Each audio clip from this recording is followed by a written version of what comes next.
Irish Show. That's right. Welcome in. Welcome back, folks. It is, quite frankly, the episode we've all been waiting years to have. It is Notre Dame versus Indiana preview. Playoff game, late December, Notre Dame Stadium. This is for everything, folks. Edition of the Always Irish Show. As always, you can find that program on YouTube. Do it. Subscribe if you haven't yet. Appreciate it very much. Give the video a thumbs up. That helps John out as well. Notifications on you don't miss nothing. Twitter, search bar Always Irish or at Always Irish Inc. Emails alwaysirishnd@gmail.com. Audio only, anywhere you want it, you can get it. If you don't want to see my face, nobody blames you.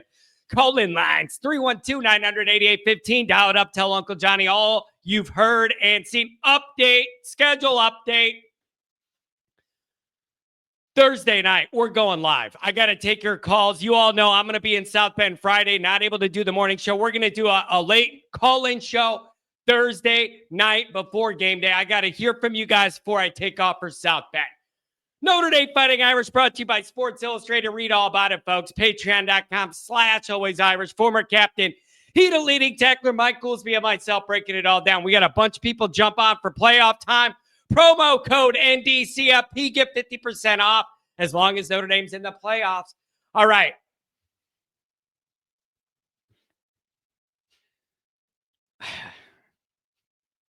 This is it. This is it. The game is finally here. A game we have literally been talking and writing about and podcasting about and debating about for years. Daydreaming about its own playoff game in late December at Notre Dame Stadium with all of America watching. The media buildup is all that I thought it would be and more. Traditional media, social media, all of it is meeting my expectations.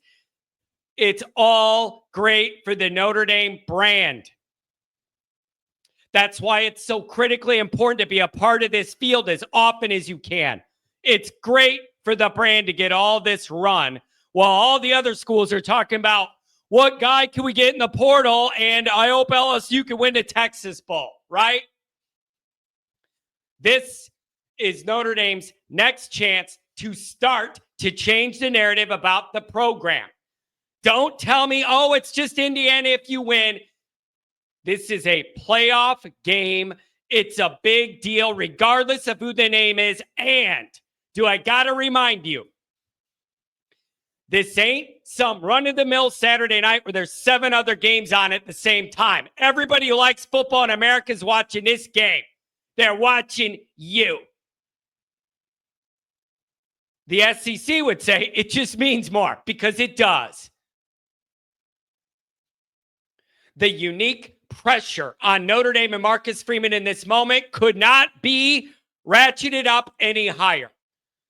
Under no circumstances can you lose to Indiana and allow 2 teams to come into your place to bookend the year and leave with the biggest wins in program history and then feel good about where you're at. You can't do it. Embarrassment and humiliation's on the menu. Don't pick it, Notre Dame. Especially with Marcus signing this extension, getting all that publicity. You can't go lose this game a few days later. You're going to just create a crap storm that I don't want to deal with. It's a must win, period. End of the story. And the fact that it's in Indiana, it's a double must win. I'm sorry. The circumstances are, you can't lose it. Let's start here. These Indiana people are weird and I don't like them. I don't know where these Johnny-come-latelys and their striped clown warm-up pants came from, but the arrogance that they are behaving with on social media is unwarranted and not earned. And it all starts with the coaches running their mouths. Cigarette boy running his mouth. The defense coordinator talking about hitting Riley Leonard. He's running his mouth. All of these basketball turned football fans 2 minutes ago, they're talking too damn much. And I don't like it. You haven't earned that. You've been around football caring about it for about 2 weeks. Take a seat. The hashtag on social media, daunting. I don't even know what that means. They're talking about Notre Dame seems daunting. I don't even know what they're talking about. Notre Dame comes out with the gold towels, and now they're saying they created towels. Literally, we announced the towels, and they're pulling up video footage of their old games where they happen to have towels, and they're saying they created it and we're copying it. Literally, the Indiana fans are saying they created towels. How did we get here? I liked Indiana a lot more when it was just the basketball coach throwing chairs around the gym. I don't like these people, and they need to be knocked down a peg. You got me?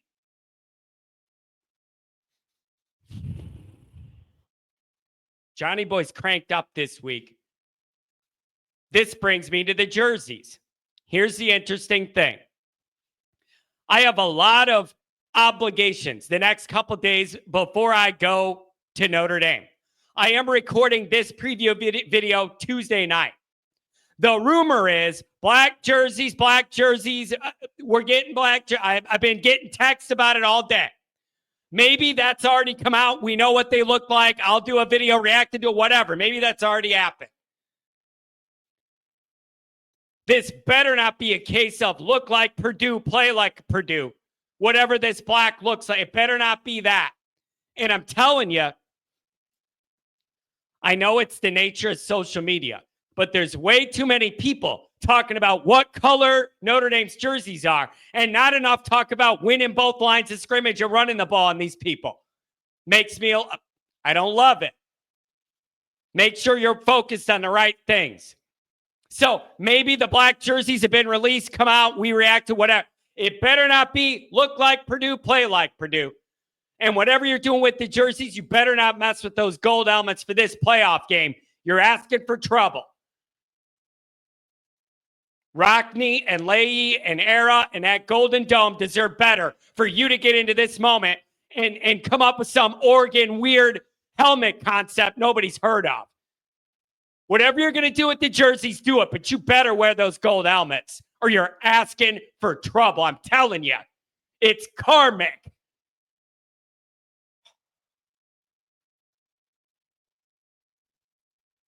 On to the game.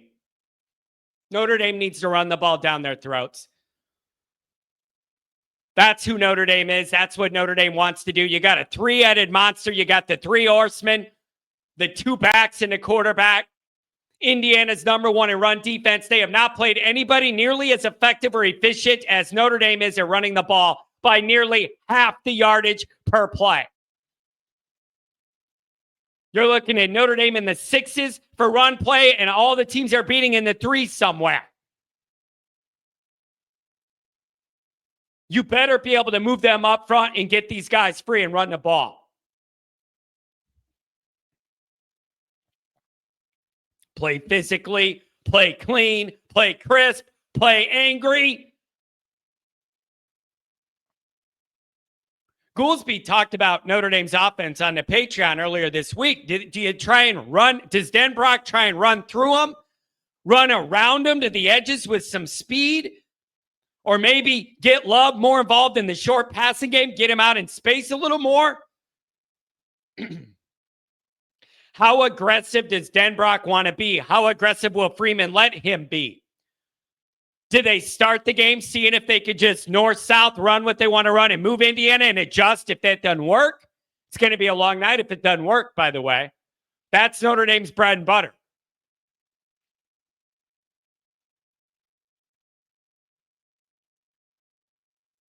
Defensively, do what you've been doing all season, man. Do what you've been doing all season. Both these teams are in the top 3 in turnover margin for the year. Obviously, that's always a big key. It's kind of lame to even announce, but these teams are both in the top 3. What happens there? Indiana like getting in a rhythm. They got the run game, and then they got Rourke getting the ball out quick. He likes to get the ball out quick. Surely Al Golden's seen it on film. I hope Uncle Al's got something for those short routes. With our athletes in the back end, I need somebody jumping some of those quick flares. Listen up, this isn't the bottom half of the Big Ten you got your 11-1 record on. This is Notre Dame's secondary. Jump those routes. Jump him.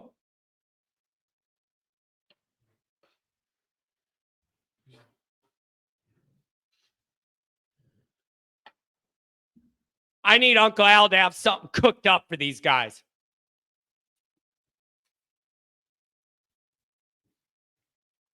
Oldest thing in the book. Who wins up front? Who's tougher? Who's bigger? Who's stronger? Who wins up front? As always, it's probably going to dictate the game. And you know what? For as much as Notre Dame's offensive line was the talk in the beginning part of the year and in camp, and we didn't know what we were going to get and all this stuff and the instability and the injuries, the back half of the year, you haven't heard too much about Notre Dame's offensive line. Good, because usually it's bad when you do. So the fact that as we've gone along in a year, that's become less of a talking point is good news. Because usually when there's a lot of O-line talk, it's for bad reasons. I like the fact that that's kind of gotten out of sight, out of mind.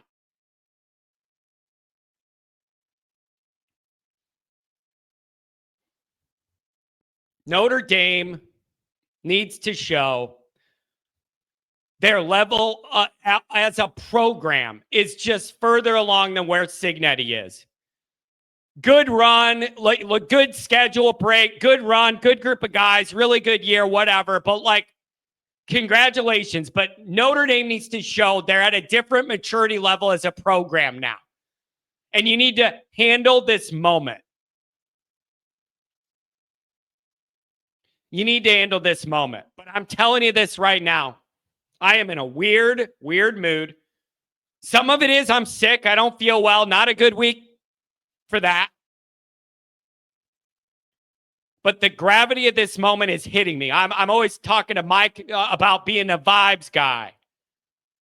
And I want to feel this energy. I want to feel this playoff vibe. I want to feel Notre Dame's campus being the center place of college football, which is its rightful place in the mantle of the sport. Thanks to people like this gentleman. This is your next opportunity if you're Notre Dame to start changing the perspective. And I realize you're not going to get as much credit as you want if you beat Indiana at home. But you need to win a playoff game and get this thing going and show that the Freeman signing, it's just getting better from here. And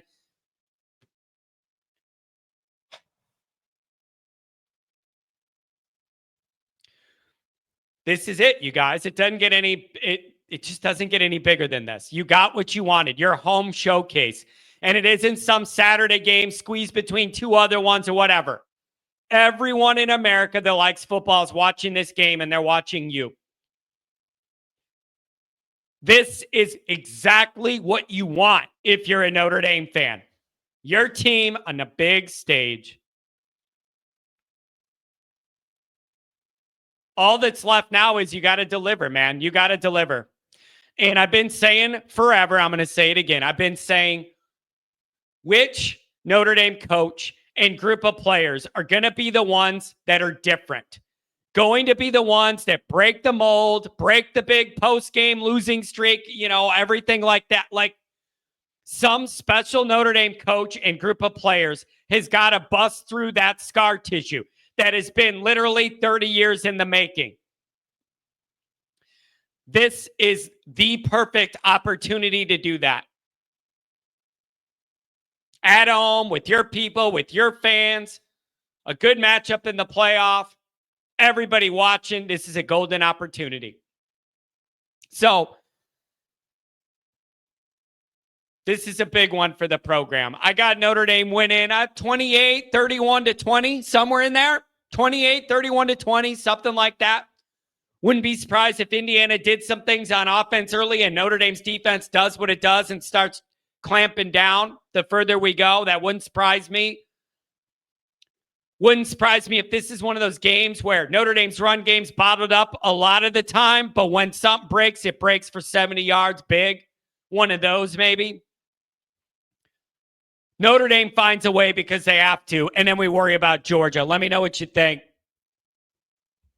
Don't forget to check out the merchandise. The link is in the description. You can browse and carouse all the different Always Irish gear. Make sure you head over there and get something for the next tailgate. Thanks for being here.